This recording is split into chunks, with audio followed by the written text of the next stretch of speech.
Mr. Peter Panagore, I appreciate you being here. Episode 2 for me.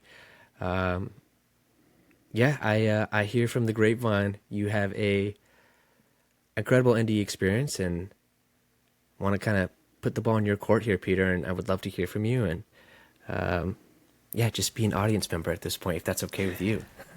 Segi, it's great to meet you, and I'm so glad you asked me. And I love the fact that you drink on a water bottle because I always drink tea or water while I talk because it's gotta hydrate. So my first near death, I have had two near death experiences. My second one was in 2015. It's much shorter and smaller. I had a widowmaker heart attack where which like 3 to 5% of the people survived that, and I didn't survive it. I died in the ambulance on the way.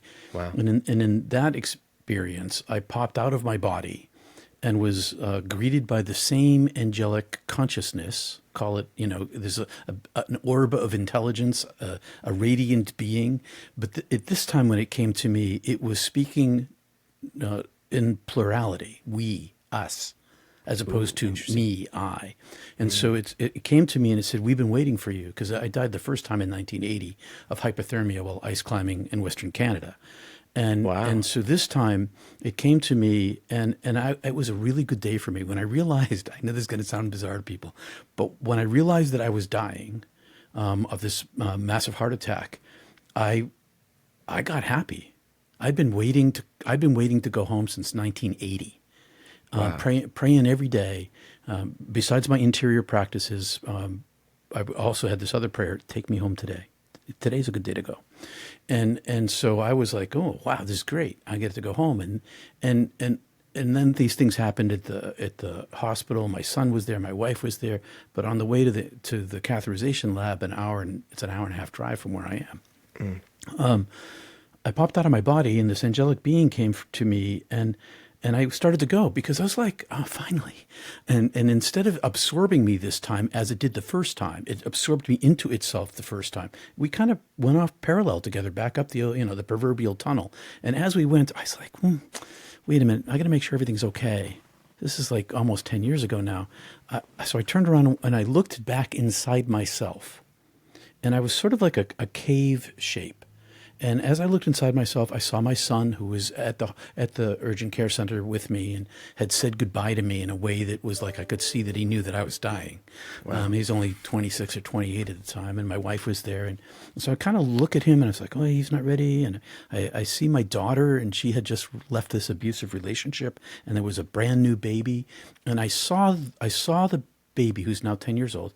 I saw the baby's life on this parallel track. I saw with me and without me simultaneously, which is the same thing that happened to me in my first NDE, but it was with my parents. And so I saw her life with me and without me, and I realized, she needed me, and my daughter needed me. If only to be not if only, but to be a Through male that, through father seeing that path is when you realize that, like, oh, she needs me. Yeah, Or you're well, just- that's right. She needs me. I could leave, and she was going to be, without her dad. Thank God. We're not. It's a good thing, but with no father figure to give her the male stabilization. Yeah. And so which she now has, thank God too. This is all that's really great. She's all that's working out beautifully. But for many years, I could see her life with me and without me, and I knew, because of my first NDE, that the length of my human life was a snap of my fingers. Mm-hmm. On the other side, it's Time's in and not a out. thing, right? Pardon? Time's not a thing on the other Time's side. not a thing, Right. But on okay. this side, it's another story. But on the other side, it's like over. And so I was like, well, okay, she needs me. My daughter needs me. My wife was totally good with me going, because I've been telling her for the whole length of my marriage, the first chance I get to go, I'm going. And I'm not going to off myself, but you can't believe the difference between here and there. Are you saying because, sorry, Peter, but the first NDE in 1980, it changed you so much that ever since then you've been like, I'm ready to go. Every day. Is that why you keep... Wow. Every day, every day, and it left me with this deep longing for. It's like here's a way I describe it. It's like you're in this 5-star restaurant, and you can't afford it, but you're being treated, and it is the best meal of your life. And then they bring out the best bottle of wine that ever existed, and you get to drink this thing and sip it, and it is just ecstatically fabulous. And then when the meal's over, and you get to spend the night there too, like, and there's a massage and a sauna and all this.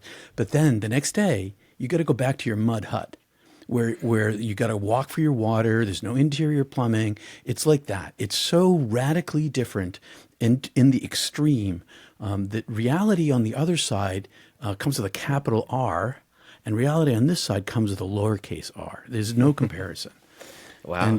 And so I my love wife, she knew that I was going to go when I got the chance, and so I went. I didn't plan to go. It was, this thing killed me. It wasn't like I'm going to do something about this. But when I saw the need of my granddaughter and my daughter in particular, and my son, who was unprepared for my departure, I went back outside. The angelic being had receded, like politely giving me space, and then came back down. And I said to it, if it's all the same to you, this is all not without language, it's all telepathic. I was like, and it's not in words. I say that if it's all the same to you, and the time is non-existent on the other side, I'm going to go back in and stay here as long as I can for the sake of my granddaughter, my daughter, my son. And I didn't ask permission, and I just turned around and went back in. And then the first time, I was given this chance to come back. The invitation was, it's your time. You can come and you can stay, or you can go back. And then it showed me my parents' lives in this parallel path, and my staying dead was going to be like nuclear war inside my parents' psyches. And it was going to be the destruction of their. It was bad as it was. Something terrible happened to my family, and it was like a war with no nukes. People were still caring for each other. They weren't fighting against each other. It's just that the emotional status on the inside was devastated. And so I saw with and without, and it's like there's no comparison. And that's why I say to the divine being who has no substance and is no thing and is a motive of love and beauty and compassion and joy. And I say to it, and I know I'm telling this out of order, if I can come back here to this bliss, to this paradise, to this full consciousness, I'll go back and I'll live my life. And the voice says to me, no sound, inside me and around me says, oh, yeah, you can come back here, but you won't live your life, and threw me out. And I came back an entirely different person with a new direction in life. My life absolutely 100% changed. I was an undergraduate at this point in English, and I was going to go off and get a grad degree in architecture, join the family business. My mom worked in the business. My dad's the architect. My sister's going to grad school for it. And I became a completely different person. Did you tell your parents about your experience or anyone when you came back? Not for 20 years. I kept it a secret. My wife knew after we got married. Nobody noticed? Like, hey, Peter, you're just going total. Like, what happened? Everybody knew Peter is weird. He's eccentric. What happened to him? He's changed. I couldn't hide it.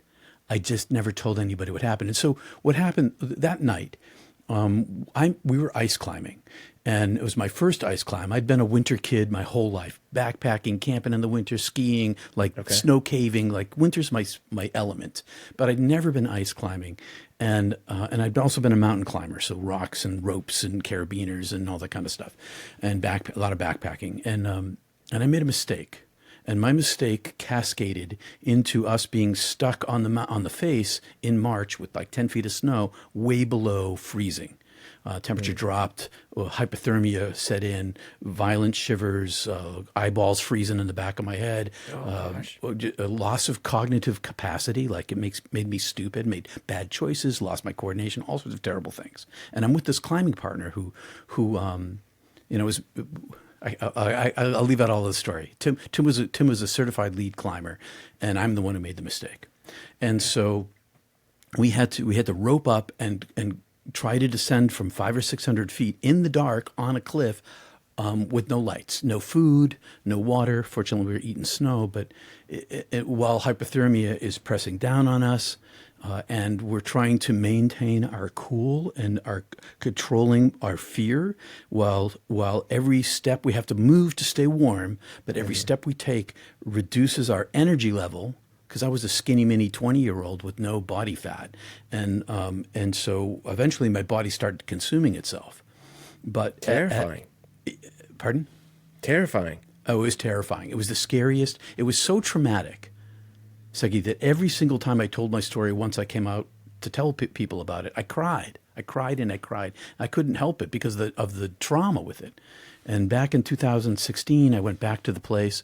I went with I had the help of some Native American spiritual leaders in the Dakota people who helped me face call back my soul, call back my psyche, and face my fear. And it was a very somatic experience. And because of this, I ended up with a level of healing from the trauma of the night, the post-traumatic stress, which was serious, because it was a terrible, terrible thing. And so now I'm telling you, that's the setup. So we get to the final rappel, and it's sometime before dawn. And in I get frozen. I got my half gloves here because I wear half gloves all the time. Wow. Okay. Because I get bad circulation. I was blisters on my fingers and nose and my cheeks. I was like second degree all over, and my feet were frozen. And so we're in this bad situation where we're about 100 feet up or so, and we're on this ledge, and we're clipped in. There's these carabiners that are attached to the mountain with epoxy and clipped into these rings and pins. And so for the first night, and I'm clipped into that. So for the first time all night, we're actually safe we're not going to fall.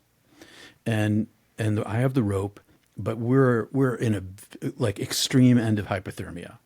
And I had the rope, but the rope got stuck, and we were on this corner.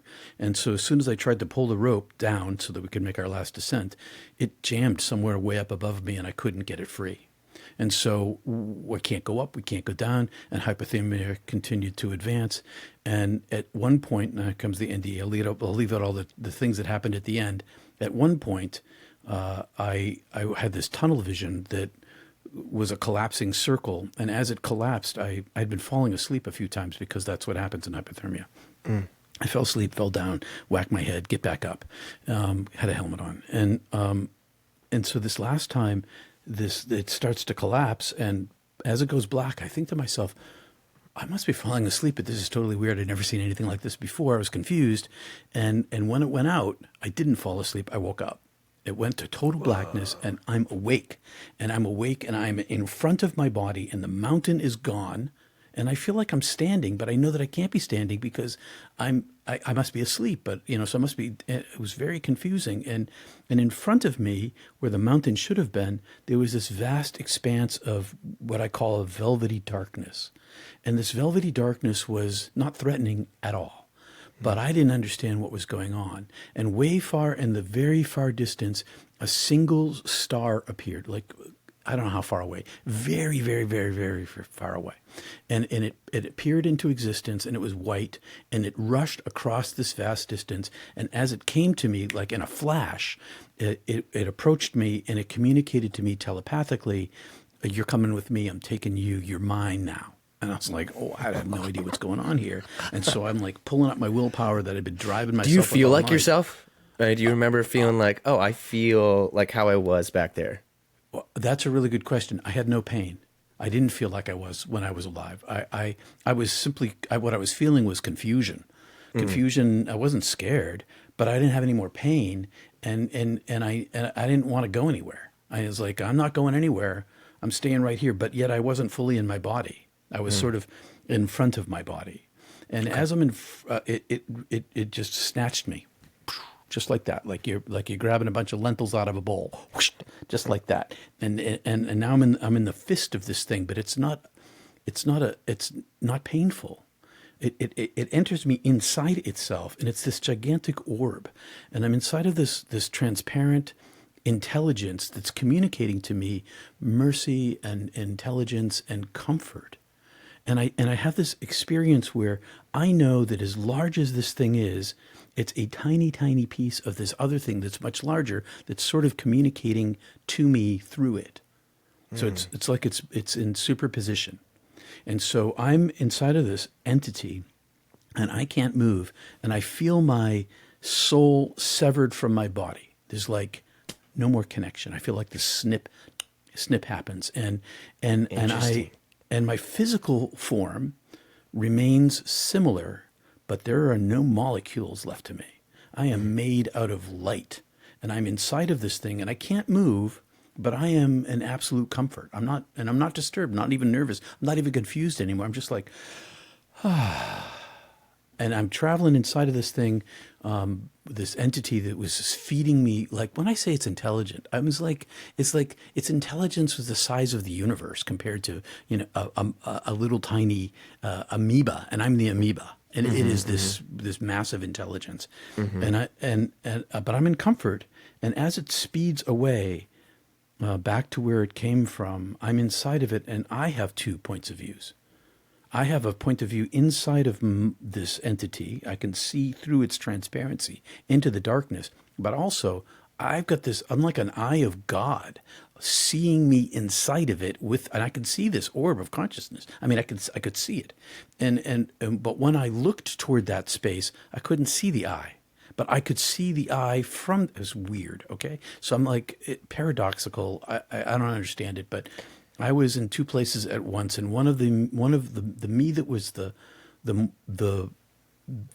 more related to the human me was inside the consciousness, but there was a part of me that was touched out with this other union state, and so I got swept up to this edge, where this entity, and I still don't know exactly what happened.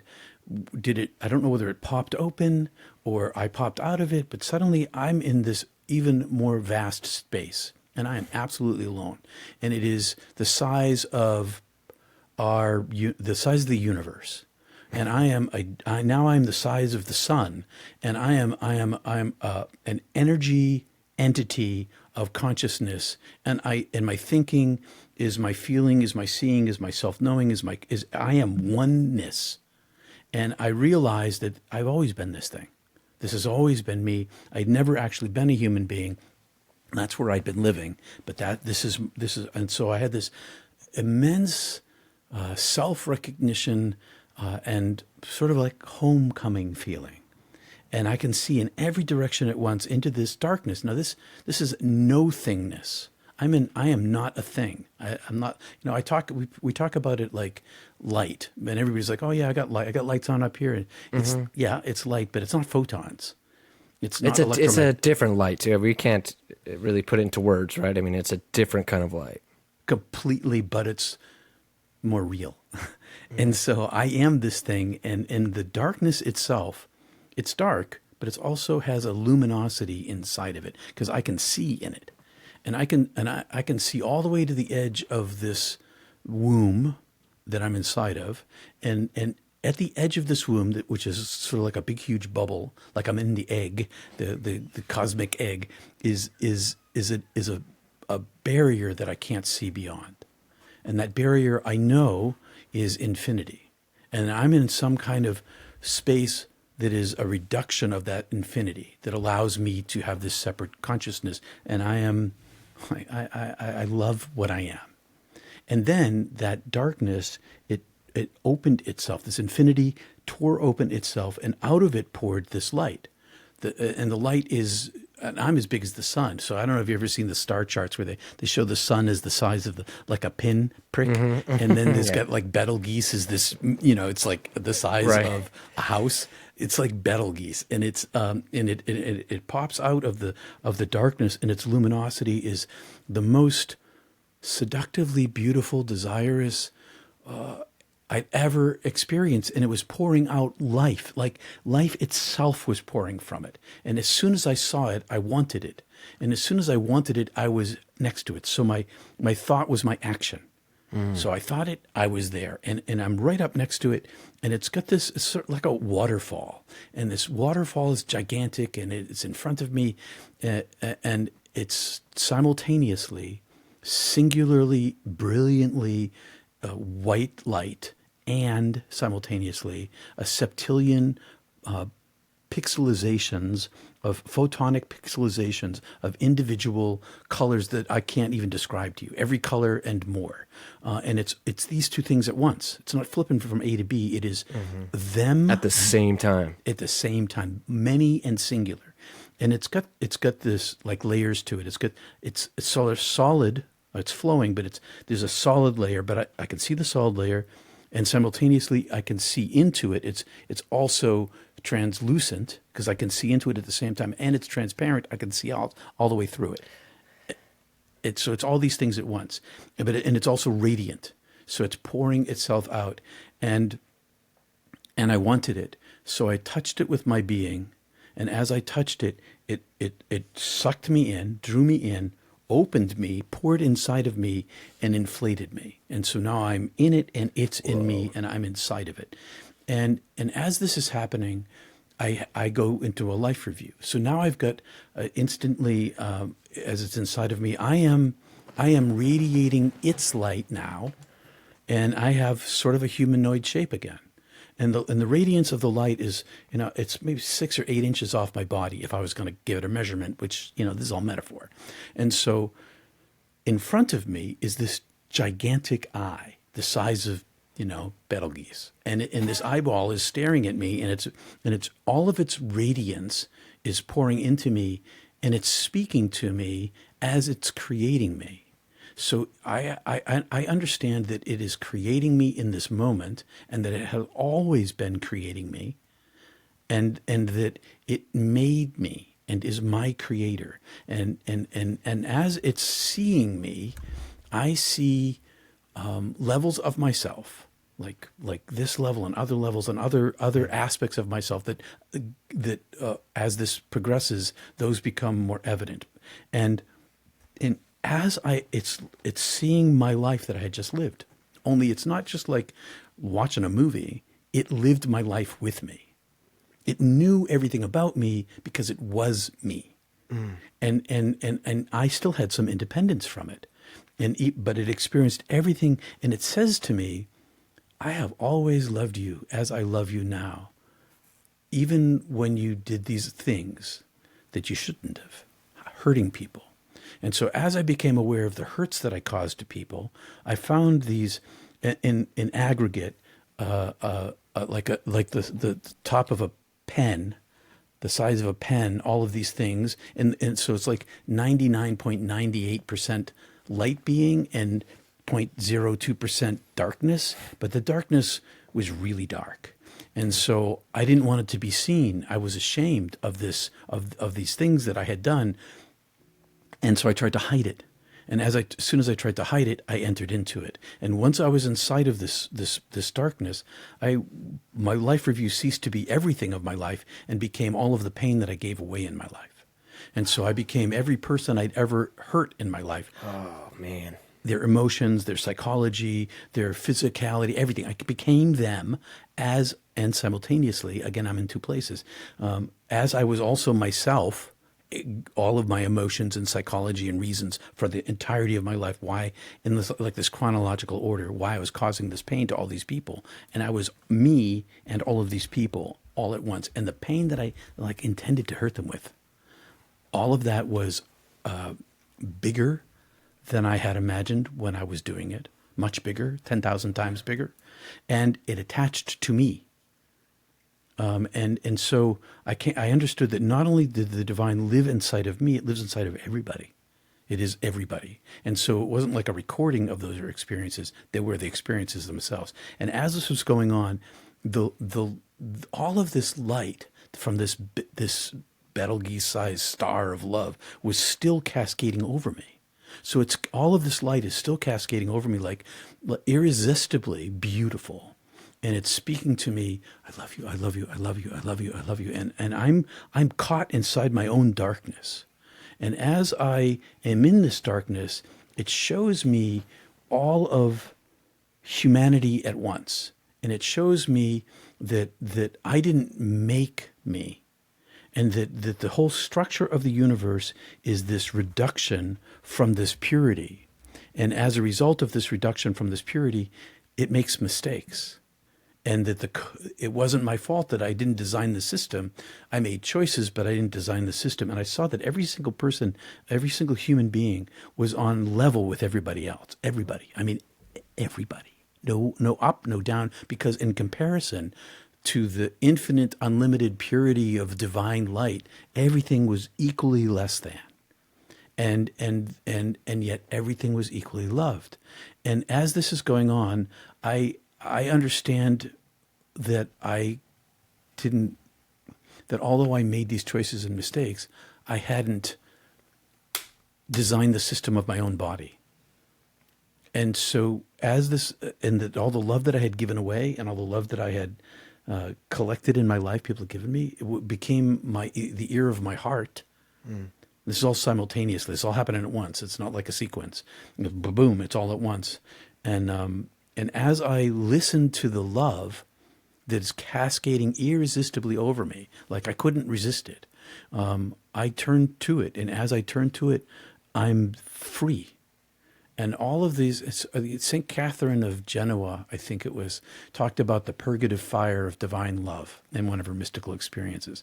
And that's language that I've adopted for myself. It was this purgation, wherein my attachment, my selfish attachment to my own, selfishness, created this shame in comparison that I didn't need to keep. All I had to do is accept the love on offer that had always been on offer. It wasn't like a new offer. It had my entire life and my lives before. It's always there. So when I accept this, it then enters back inside of me and I expand. Like I am ginormous now. I'm getting bigger and bigger and bigger with this super combination of truth, knowledge, intellect, understanding, bliss, paradise, awe, grace, so much. And they were all one thing. And they're all these beauty. They're all the individual, but they're all one thing. Like we divide them out here on earth, but they're not divided there. And so it blows me up like this huge balloon of itself. And I am in this, so now I'm in this absolute state of awe of the beauty in the paradise where I am fulfilled and healed and whole in a way that is, I can't even tell you. And so I'm in this state, and as I'm in this state, I get to the edge of this state where like the rubber of my balloon self, one more puff of air, and I was going to pop. Okay. And so I'm on this very edge of this thing, and then I become a single photon, the single photon of light where I have. And I'm a single photon of light, and I'm still sort of on the edge of this dark space because this womb is still there, and so now the womb is behind me, and I'm the single photon, and I am entangled with a septillion times a googolplex of these other photons. We're all entangled with each other, and we are the massive consciousness of the divine. And I have an individuality. I'm a single photon. I know that I am this thing, and I'm able to think about it, and I see this vast field, and yet I am also part of this huge web. And as I'm in this state, out of the darkness, so there's this field of photons that's the divine itself that's infused me and infilled me and connected me in the state of one, and I like kind of out of the.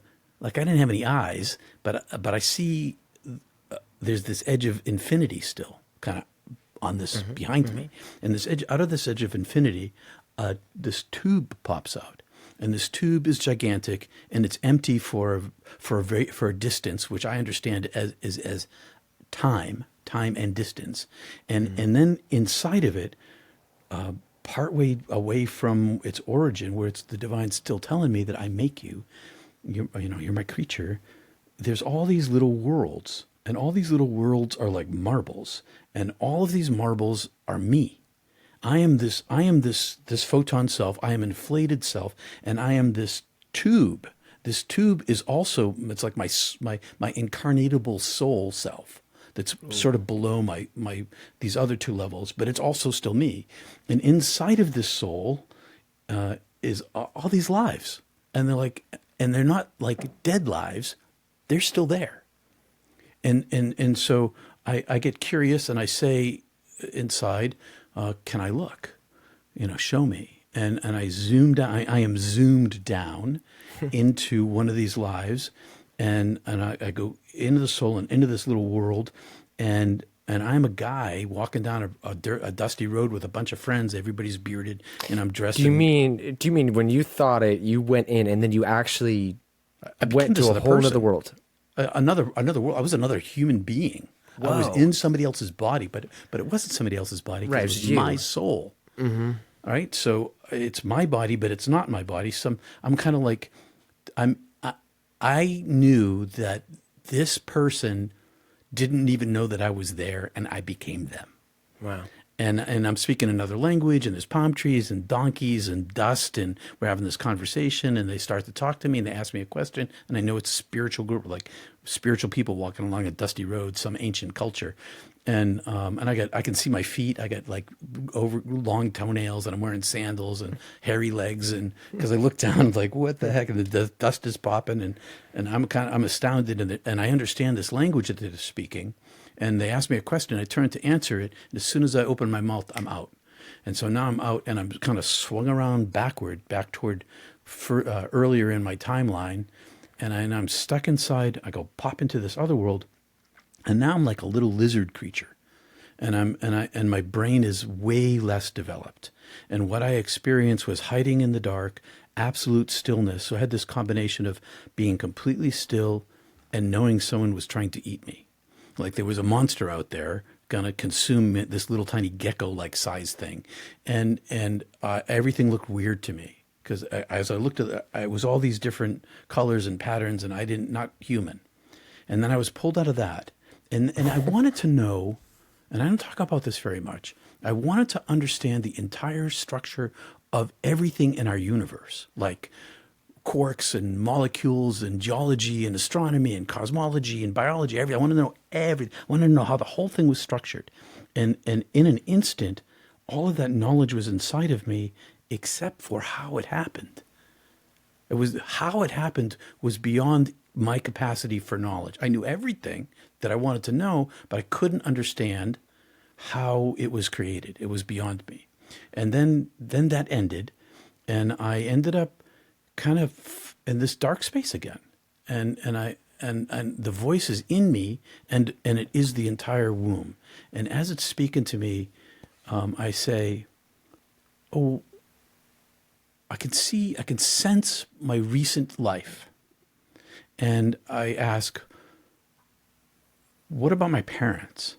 Because what happened to my family, my sister vanished, and it was a super traumatic thing. It's not like somebody dies and you get to bury them, and it's as terrible as that is. It was a whole different thing, and as I asked, what about my parents, knowing because this invitation, come home, it's time for you to come home, and what about my folks, and now I'm swept across this womb space to this like a permeable. With the Higgs boson field, it's like this energy field so it's like this energy field where matter becomes matter. And so I kind of poke out through this matter interface, this field, and I'm still inside of this, 99% of me still inside of this other space, but this part of me is like a turtle head poking inside of the universe, and I'm not in control of my turtle head. I'm being shown like someone's got my head and it's twisting around, but I don't actually have a head. Because I have no molecules, and I have no brain and no eyeballs, but I can see the entirety of our universe, like galaxies and stars and planets and its vastness. And as I'm looking at this, my attention is kind of swung around to the same infinite darkness. So the infinite darkness is here as well, and out of that infinite darkness is pouring this golden light, and this golden light is weaving itself in the now into all of the galaxies in the universe. Like I see it. I see everything being created, and then I see inside of everything that there is that this light is manifesting itself in physical form. And it's sort of like layers way down, and at the bottom of it is this energetic beingness of the consciousness of the divine, creating everything in the now. And as I see this, out of the same darkness, universe after universe is popping out, like one after the other after the other. And it's not just ours. It's just, and I can't see where they go. I can see ours, but I can see them being ongoing creation. Wow. And as I'm witnessing this, that infinite being beyond comprehension and the size of our universe and all of the other universes, like take all of that energy and aim it through a huge lens and become a laser beam at me. And this laser beam at me is love beyond comprehension. It's like the whole thing is made of love, infinite love, and I am most beloved. And it is an ecstasy I cannot describe to you. It's an assurance. It's a truth. It's a stability. It's a relationship. It's a connection that I can't. It came back with me, not to the extent, but enough of it. And so, as this is happening, my attention is then swung around to our galaxy and our solar system, and kind of zoom in on Earth in its live time. Like I'm seeing Earth as it is right then, and I can see every single person on Earth all at once, not like from A to B to C. I see everybody, and I see inside of everybody. There's a singular golden speck of light of the same energy that creates all that there is. And I understand in an instant that the entirety of the universe and all these universes made completely out of love, and love loves itself and always welcomes itself back. It is in love with itself, and that every single human being is beloved in the same way I was. So I had this unique experience of being like the most important person that was ever created, but it turns out that that was true of everyone and everything. And so that show, as I looked at this, and it included every single kind of person, the people in prison, prisoners and convicts, and doesn't matter. Everyone, everybody, everything, everywhere, all the time. And as I see this, I'm allowed to see it up close. I get down. I'll spare this story because we're running on long here. But I get down and I see it up close. Like I see, I could see it in a person, and it was there. They couldn't see it. There was like a fog over everything. And as this is happening, I get pulled back out again, and I see my mom and my dad as I described them, life A and life B, with me and without me. And I see that the end of their lives, all four, the mom and dad, they end in the same paradise that I'm in. And the voice says to me, you have a choice, stay or go. But know that they're going to be here in the same space as you in the end, no matter what you choose. And I saw their suffering, and so then I said, if I go back, can I come back here? And the voice says yes. And I said, well, then I choose to live my life because I don't want my parents to suffer so much. And the length of my life is a snap of the fingers, and I get kicked out like the pitcher with the ball. I'm flying out of there. I am inside the same orb consciousness entity that carried me out, and as I'm being carried out in a flash, I'm being condensed. And as I become condensed, in front of me is 1,000,000 doorways. And these doorways are all illuminated from the singular huge beam of white light that's coming out of the darkness. And it's in the center of it, it's intense, and then it kind of fades to the edges. And the divine says to me through this angelic being, choose light, choose a life. And so I had to make this, in an instant, I had to choose, what do I want? Do I want the fullness of the light? And I was like, nah, I don't want the fullness of the light.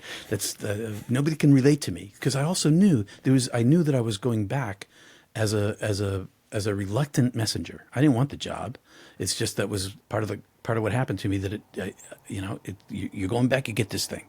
And so I was like, well, if people are going to relate to me, I've got to be pretty human. So I made all these choices about my humanity, and the light that I wanted the light still. I didn't reject the light. I wanted it, but not in the totality of it. Wait, I don't understand. So you were able to choose how much of the light you, I guess, remembered, or how? Yes. Wow. I've never heard that before. And so I make this choice in an instant. It wasn't like a deliberated, okay? Mm-hmm. It's just all of this happens in a flash. And I think that it reflected, because I was getting closer to my body, so it was sort of reflecting my humanity. Mm-hmm. And so I go through this doorway, and this doorway is a tunnel. And in this tunnel are a million other doorways, like left and right and above and below, as I zoom down this thing. And those doorways or portals or whatever you want to call them lead to all the other tunnels. So there was this huge field of probabilities in which I would make choices. And those choices would lead me toward the light or away from the light, depending on all of that happens in a flash. I get to the end of the tunnel, and now this angelic being is sort of more, well, I'm denser and it's denser, and I see what I don't understand. Okay, I don't understand what I'm looking at. A body lying prone and somebody bending over it, but I don't really know what's going on. I see shapes, and I see action, and somebody's shaking this other thing, and I don't understand it, and it all happens in a flash. And then this angelic being is like we're up to this body, and it pierces right here, right in the clavicle, right there, and it kind of tears it open, and then squishes me down like, and shoves me inside, and then I'm inside of this confinement, and I've gone from being nearly what's the word, incorporeal. I was incorporeal. I was completely like unrestricted, and now I'm in restriction. And as I'm in this restriction, I look up and I see this angelic being, and it's got some kind of form to it now, like a more closer to a human, but it's still radiant light. And as I look, this little like eye inside the chest closes, and now I'm stuck inside this thing. And I'm like, what did I choose? Where am I? I have no idea what's going on. All I feel is that this is awful. And as I'm there, I feel like my brain turns on, and it feels like it's winding up like a generator. And as it winds up, pain comes back. It's like everything hurts, and I was like, because I was healed and whole, and there was no pain, and now I'm in this sarcophagus, and then I start to hear noise, and the noise resolves into voice, which I don't really understand, but finally that comes online, and I hear, don't die, don't die, don't die, don't die, don't die. And I feel this thing being shaken, and I open my eyes, and there he is, and he's crying, and he's screaming, and he's yelling, don't die, don't die, don't die. And he's like, oh my God, you're not dead. I thought you were dead, you were dead, you were dead. And he pulls me up, and I'm like completely disoriented. I don't know who he is. I don't know where I am. I don't know who I am. I don't have any idea what's going on. All I know at this point is that I was soul, I was higher self, and now I'm not. And I know this, and pretty soon I get to understand where I am, who I am, and who he is. And when I pull on the rope this time, the rope comes free, and I think it came free. It could have been a miracle, maybe, but I really think what happened is that when I fell this time, I moved it in such a way as it unjammed the rope above. That's my guess, because physics is real. And so we then descended. I got enough of my conscious abilities back. We descended, and the car was across the street. So we're maybe 300 yards in on the Icefields Parkway, north of Banff, on this place called Lower Weeping Wall, and right across the street is the car. And so we get the tent, and it's a winter tent. We can have a stove in it. It's got a chimney, so we self-treat for hypothermia, and there's more to the story, but that's essentially what happened. And everything was illuminated. Everything was simultaneously made of like super cheap asphalt shingle, and flimsy that you could break it in your hand. That's what, like the entire structure of everything around me, and yet everything was also illuminated with light pouring out of everywhere. And it wasn't just visual to me; it was tactile and sound and taste, and I was like, what? That is the most fascinating NDE story I have heard to date. I'll tell you what happened the next day. The next day, I totaled the car. We hit a semi. I totaled the car, and I had to hitchhike back to Montana. And as I stood at the sun's coming up, I got my little Bozeman sign, and inside of me was this roaring sound demanding me to tell my story. And I'm like, First of all, I'm thinking to myself, I don't even know what happened to me. I can't. Yeah, I who's can't. gonna I believe don't know that? Well, how do you even explain that? how do you explain it? I couldn't even explain it to myself, let alone say anything. So I decided that morning that two things. I decided I made a mistake coming back. It was not a good choice. And two, I was never going to talk about it. I was going to zip my lips. And so I zipped my lips. And I'm very good at keeping secrets. And which was I was a minister for a long time. That's an advantage when you know everybody's secret. And I kept my mouth shut for 20 years about it. This is where our conversation began. I told my wife about it after we got married. That was in '85, and I told my best friend at the time. He knew about it, although I really didn't. I couldn't articulate it. We were on a backpacking trip in New Hampshire, and he's like, "Peter, you're different." I'm like, "Yeah, you would be too." Of course. I told my parents that I had this terrible night of ice climbing. I came back with a stutter too. On top of it all, I had a stutter, Okay. and so I was very noticeably a different person. But I decided not to tell anybody because A, I didn't know how to talk about it. B, I thought everybody's going to think I'm crazy, and C, I didn't even understand it myself.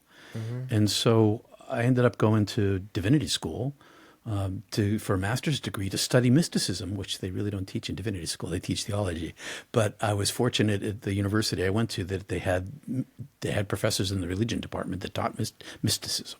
So I took a lot of classes there. The dean of students I was allowed to do this independent study for 3 years, and I acquired language. But most importantly, I acquired tools. And the tools that I acquired primarily came from the Yoga Sutras by Patanjali, and my own yoga practice and centering prayer practice. When I went to a Catholic high school, and we learned centering prayer. At the time, it was called contemplative meditation back in the 70s. And then when I got back to my university, I was taking a mime class because it's a whole bunch of other theater stuff involved here. And my mime teacher had studied in the school of Marcel Marceau, and Marcel Marceau taught yoga. So this is 1980, teaching Hatha yoga. And I'm like, oh my God, I can combine these things.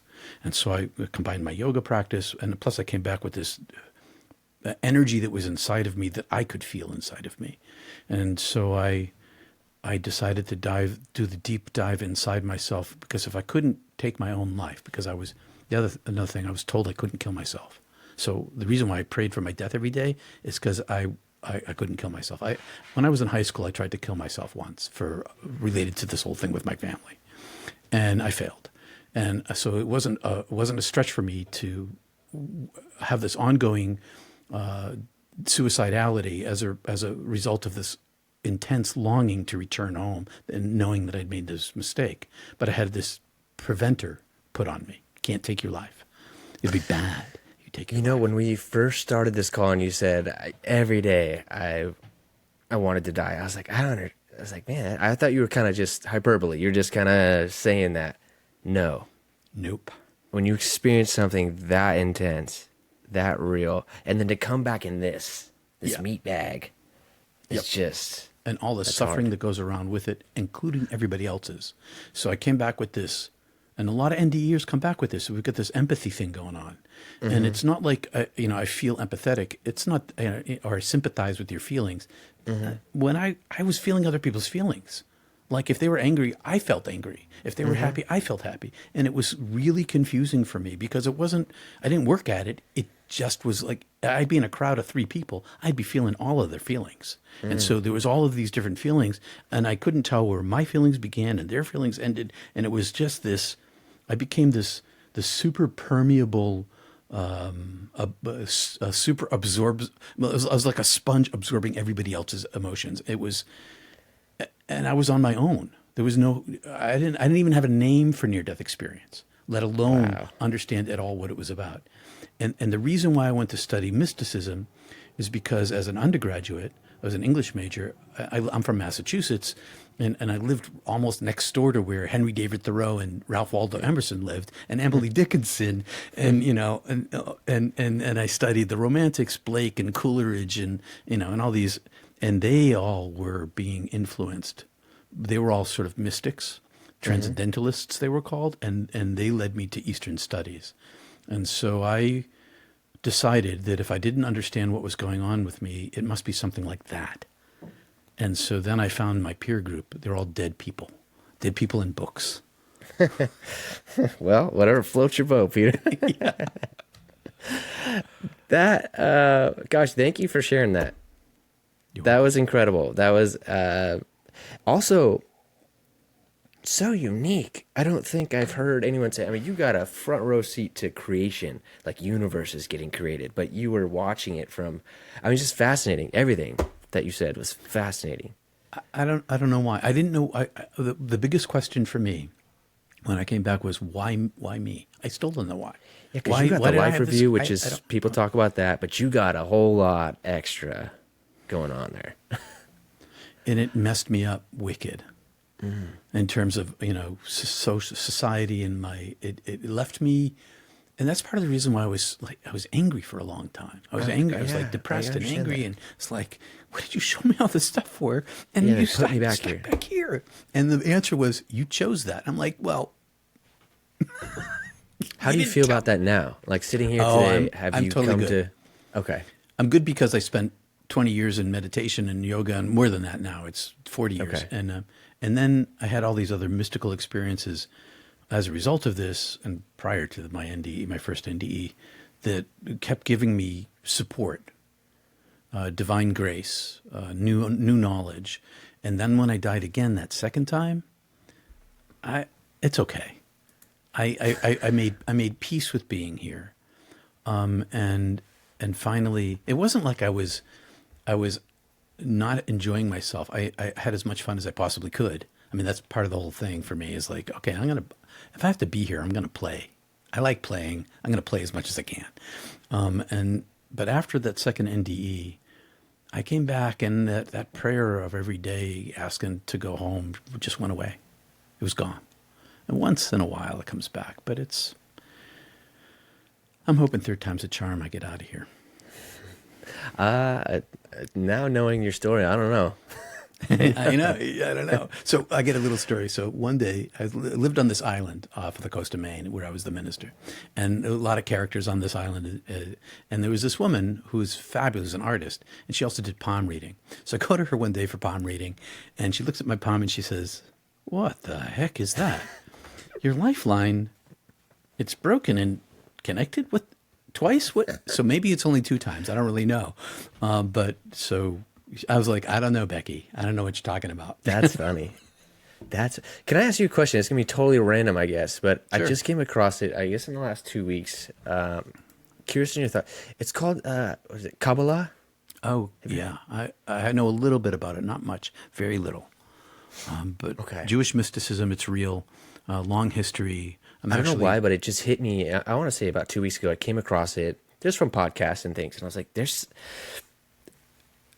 it's like the spiritual, I don't know, it's not a religion, right? But it's a way of. It's part of of Judaism? It's part of Judaism. So the way that religion, I'm going to put on my nerd hat here, my religion nerd hat. So most religions, if not all religions, begin with an individual who has a mystical experience. Mm-hmm. Jesus, okay. Muhammad, Zarathustra, Buddha, and or Moses, and so then what happens is that theology, people who aren't mystics get a hold of it and they make all these rules, and then what happens is in most religions is there are a group of people who are in that culture who are naturally born mystics. And so you find mysticism in Christianity and Judaism and Islam, because there are people who are, I don't know, the way their brain is DNA'd, and I'm one of them. I have that leaning, and so in the context of the culture, mystical traditions arise, usually out of experience, and from those experiences, they create systems for explaining it to themselves, but also tools to practice self non-attachment so that the divine can assert itself. And the Kabbalah that's one of them. And it's effective and powerful. And I really liked it. I mean, just from what I've learned so far, I was like, man, this feels good, but I also like I come from religion, so I was like, God, I just got weird about it a little bit because I was like, it feels like religion. I just It is. It yeah. is. It's so. So I used to go to this monastery, this Trappist monastery, and they were deeply mystical. These people, like radiantly mystical, and it was a lot of mystical experiences that I had there with them. And they're like Catholic monks, and they were Catholic monks. So they have the theology of the Catholic. They're on the edges. They're on the outskirts of all the theologies, but they're definitely still Catholics. And so within the context of each religion's religious tradition, there are mystics, but it is still in the context of religion. Yeah. And that's true for Kabbalists. It's true for Christian mystics. And if you go outside that edge, sometimes, especially 500 or 700 years ago, they kill you. So because you become a heretic. Because part of the problem with all this stuff is that it strips away the cultural context. When you touch deep inside yourself, where there is no language, the place where there is no language, and the origin of your own being emerges, and you have contact with that, that's way beyond religion. And now once you have that experience, religion doesn't fit anymore. So you have to do what I did. If you want to survive, I stayed quiet inside the church. I said nothing to That's anybody. changing, though. I mean, it's definitely changing. It's In definitely certain contexts, changing. it is. Yeah, that's true. Not in the evangelical church. But I think that there's a wave happening. There is a huge change. I do happening. feel there's a wave, definitely. Oh yeah, for If sure. you want to chalk it up to just a wave, yes, there's definitely something happening. I think a lot of people feel that, religious or not. Something's happening, Yep. no doubt. And a lot of people who are leaving the church, they're leaving the church because they know so much. You learn a lot of science, you learn a lot of history. You can't. We're no longer ignorant, and yet we still have this place inside ourselves that needs fulfillment. Yeah, there's still a hole when you leave religion, which is what makes people look into. It's what I did. I mean, you go, okay, what is the point? And then you try all these things, and then you go, oh, these drugs, those girls, those this, whatever, put anything there doesn't fulfill me. And then you get confused, and you go, okay, so if religion's not correct, or I didn't agree with that or one certain way, and this doesn't make me happy, what is the point? And it's, I think, a natural process, right? It takes you where it takes you. For me, it was definitely, there are experiences that once you have it, you go from belief to a knowing. And I think it's the knowing that starts the real change for me. I think you're right, and from that comes experience. It reminds me of this book. I don't know if you know Siddhartha, by a writer from maybe, it might be close to 100 years ago now. Hermann Hesse. Siddhartha is a skinny little book. It's set in India. It's the story of spiritual development of a particular individual, and he does everything. He's rich. He has women. He's his spiritual life. He lives with the monks in the forest for a while, and then eventually, I won't tell you what happens at the end. I like it. Mr. Peter, can I just say thank you so much. I really, really, really appreciate you being here and sharing your story with me. It is quite literally one of the most intense NDE stories I've ever heard. And so I'm very grateful that you shared that with me. I know we just met each other today, so really appreciate it. Thank you. Thanks for asking me, Segi. I appreciate it. You're very welcome. I hope we can stay connected.